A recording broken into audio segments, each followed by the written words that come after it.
The next topic in Guitar Foundations is rhythm. I got rhythm.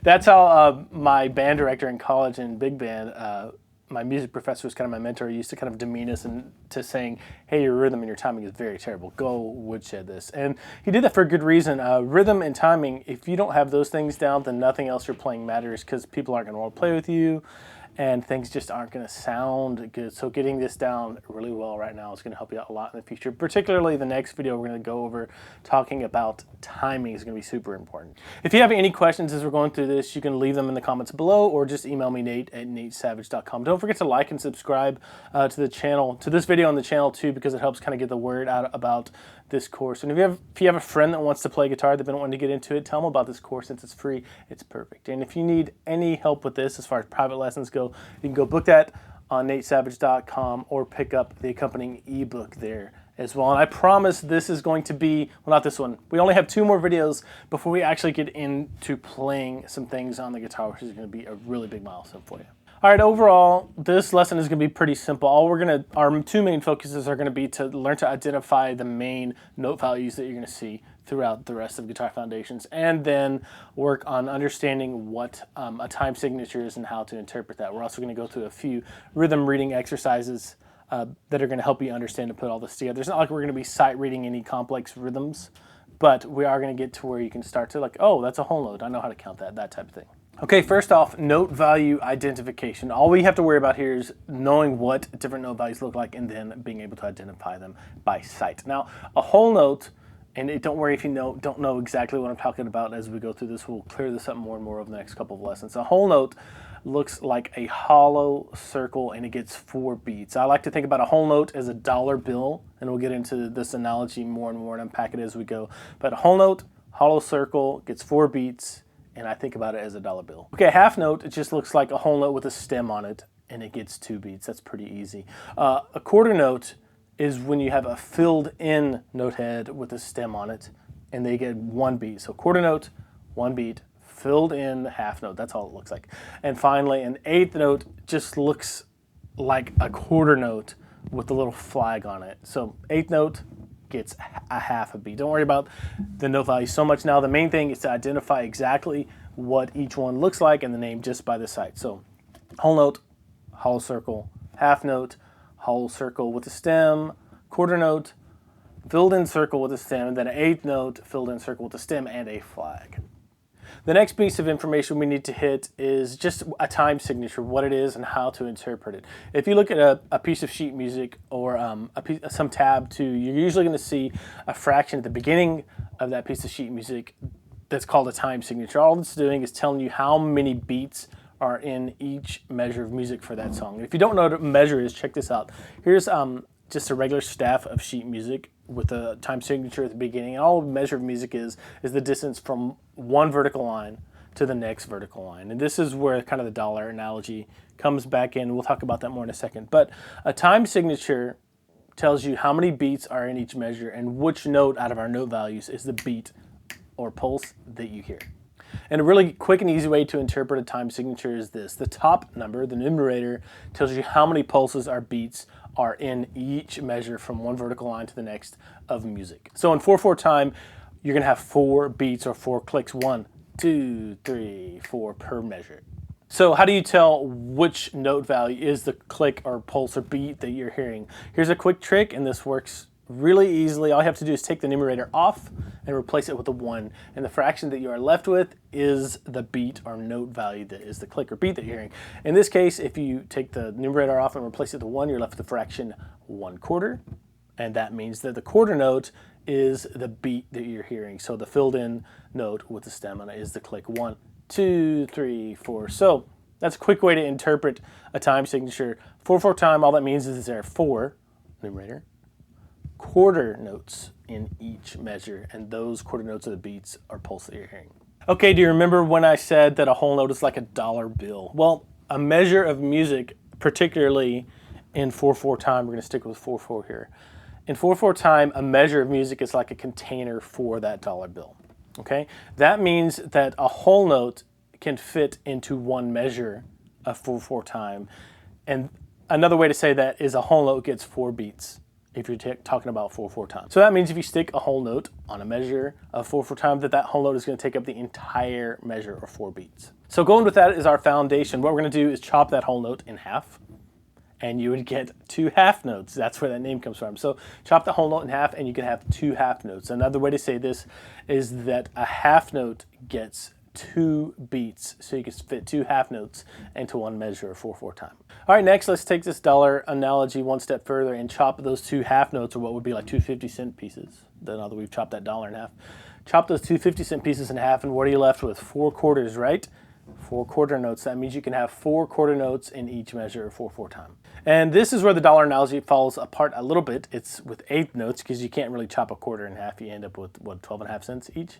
But this is where it falls apart a bit. But if you chop each one of those quarter notes in half, you end up with 8 eighth notes. That means you can fit 8 8 notes into one measure of 4/4 time. And this may seem a little bit convoluted or nebulous, as it were, or may not make a whole lot of sense to you, but some real-world examples will do wonders in letting you see how these note values can be tapped out or played on the guitar. And that's exactly what we're going to do right now. I have 4 examples for you where we are going to just go through and actually tap out the rhythm, so we don't have to think about playing. We're going to remove that and just focus on the rhythm and being able to read those rhythms. Now, the only thing that you really have to remember here is that each measure has to add up to 4 beats. So any combination of notes can add up to 4 beats can be in a measure. So you can have 1 whole note in a measure. You could have 2 half notes in one measure. You could have 1 half note and 2 quarter notes. You could have 2 quarter notes and 4 eighth notes. Any combination that adds up to 4 beats. And as you go through these rhythm exercises, one thing that's going to be important for you to do, or not even just these exercises, when you're learning a new song from tab or sheet music or anything, it's going to be important for you to count out loud, at least for the first good while of you learning how to read rhythms. That's going to help keep you on track. So start out counting quarter notes. 1, 2, 3, 4. 1, 2, 3, 4. That's going to help you keep track of where you are in the musical example. And one thing that I like to do is count out the lowest note value, or the smallest note value as I'm playing. So if I know there are 8 notes in an example, I'm going to be counting 8 notes to help keep myself on track. It's kind of like having a grid to line up all the notes to. So going with the smallest note value there. And the way you count 8 notes is just 1 and 2 and 3 and 4 and. So you have 4 numbers and 4 ands. That's 8 markers for the potential 8 notes you could have in one measure of 4/4 time. So be sure to count out loud as you go through these musical examples. And I'm going to put my guitar down like this so I'm not tempted to play it. And we're just going to tap through these exercises to make things as simple as possible so you can focus on the rhythm. Here is rhythm exercise number 1. If you look at the first measure, it's just a whole note. So I'm going to tap, first off, I'm going to count myself off. 1, 2, 3, 4 to kind of give myself a ramp or a running start to start the exercise. So 1, 2, 3, 4, and I tap on the 1 on the next one because that's where the whole note starts, and that whole note lasts all the way through 1, 2, 3, and 4 of that measure. So just tapping that 1, 2, 3, 4 is the first measure. Look at the second measure, it's 2 half notes. So you're going to tap on 1, 2, 3, 4 because each of those half notes gets 2 beats. First one gets 1 and 2. Second half note gets 3 and 4. The next measure is 4 quarter notes. So you're going to tap on every beat as you say it out loud because there are 4 quarter notes in each measure, and that's the beat that you're hearing. So you have measure 3, 1, 2, 3, 4. And then measure 4 is just a half note and 2 quarter notes. So you're going to have 1, 2, 3, 4. Okay, so all together, slow this down as much as you need to. The important thing is that you understand what's going on with the measures and all the note values and that you count out loud. Ready? 1, 2, 3, 4. 1, 2, 3, 4. 1, 2, 3, 4. 1, 2, 3, 4. 1, 2, 3, 4.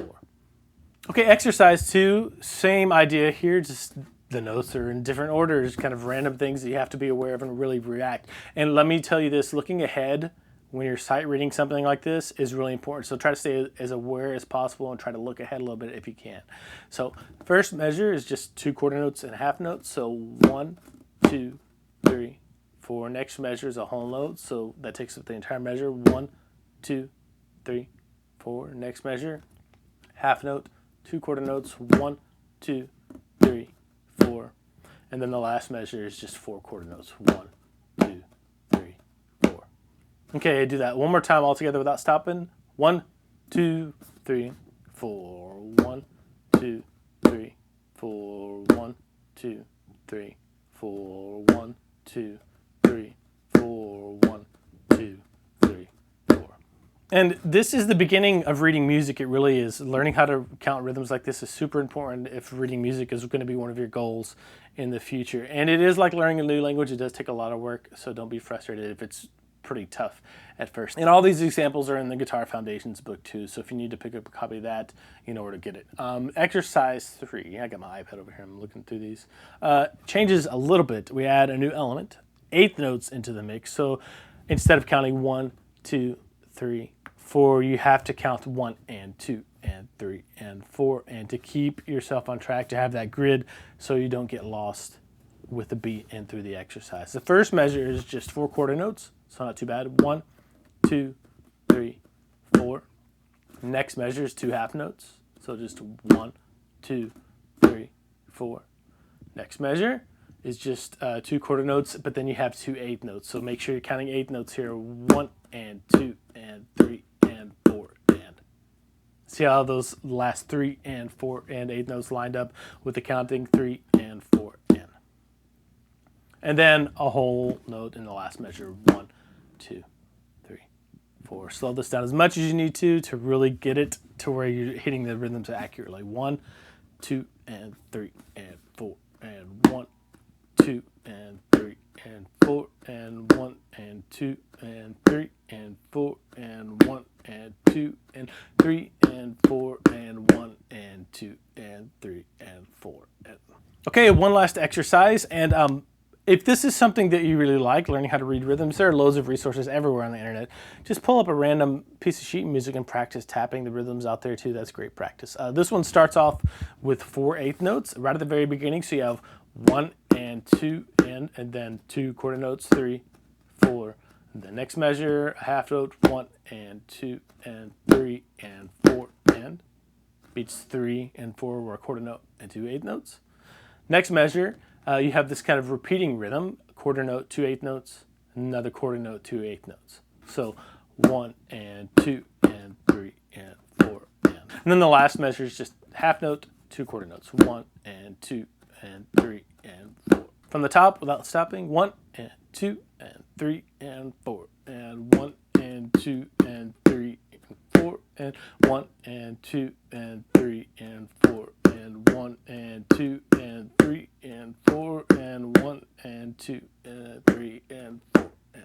One thing that I should mention here is you're probably going to want to bust out a metronome at some point to help keep yourself in time and on track, and push yourself to work on your timing too, because if you don't, you're going to let the time float probably, and it's going to be kind of all over the place. But at the very beginning, it's important to just be able to count out loud and be aware of the note values as they go by, just to start being able to read rhythms. If you want to get a metronome for your phone, the one that I love to use is just called Tempo. It's free and it works great. As you progress through this course, the ability to read rhythms is going to be very important. It's going to be important for your strumming, for learning how to play songs, all of these things. So, but for now, for this lesson, the important thing is that you can recognize your note values by sight, just at the drop of a hat, and that you understand what a time signature is, and that you can go through these 4 rhythm reading exercises. As a matter of fact, those are the assignments. Let's get into that. Number 1, memorize whole, half, quarter, and 8th notes by sight. Number 2, understand how to count whole, half, 8th, and quarter notes.